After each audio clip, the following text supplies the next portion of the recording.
सुट्टीच्या दिवशी दुपारी कंटाळा आल्यावर तुम्ही काय करता? नमस्कार, एक गोष्ट सांगू. रविवारची दुपार होती. जेवण झालं होतं आणि बाहेर कडक ऊन पडलं होतं.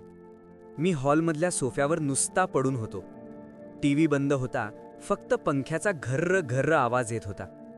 हातातला मोबाईल बघूनही मला आता कंटाळा आला होता. नक्की काय करावं हे सुचत नव्हतं.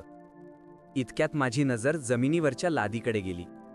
भिंत आणि लादीच्या कोपऱ्यात काहीतरी हालचाल दिसली. मी थोडं वाकून पाहिलं तर एक काळी रेष पुढं सरकत होती.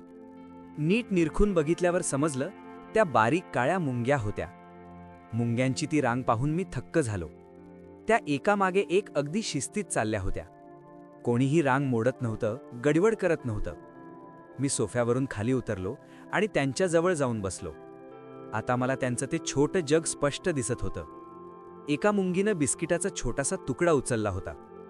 तो तिच्यापेक्षा मोठा होता, तरीही ती तोल सावरत होती. ती चालताना अडखळली पण थांबली नाही. तेवढ्यात समोरून दुसरी एक मुंगी चालत आली. मला वाटलं आता त्यांची टक्कर होईल. त्या भांडतील किंवा रस्ता अडवतील असं वाटलं. पण तिथे वेगळंच काहीतरी घडलं. त्या दोन्ही मुंग्या थांबल्या आणि त्यांनी डोकी एकमेकांना टेकवली. त्यांच्या मिशांचा स्पर्श झाला. जणू त्या एकमेकींशी बोलत होत्या. पुढचा रस्ता सुरक्षित आहे ना, हे त्यांनी विचारलं असावा. त्यानंतर त्या लगेच आपापल्या वाटेनं निघून गेल्या. माझ्या मनात अचानक एक विचार आला. मी मुद्दाम माझं बोट त्यांच्या रस्त्यात ठेवलं. त्या चालत्या रेषेमध्ये अचानक एक भिंत उभी राहिली. मला वाटलं त्या घाबरतील किंवा रस्ता सोडून पळतील. पण तसं काहीच घडलं नाही. पहिली मुंगी बोटाजवळ आली आणि तिने अंदाज घेतला. रस्ता बंद आहे हे तिला लगेच समजलं. तिने वेळ वाया घालवला नाही किंवा ती मागे फिरली नाही. तिने शांतपणे माझ्या बोटाला वळसा घातला आणि पुढे गेली.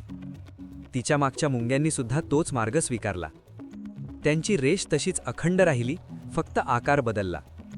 मी बोट काढताच त्या पुन्हा सरळ रेषेत चालू लागल्या. मी कपाळाचा घाम पुसला आणि पुन्हा सोफ्यावर बसलो.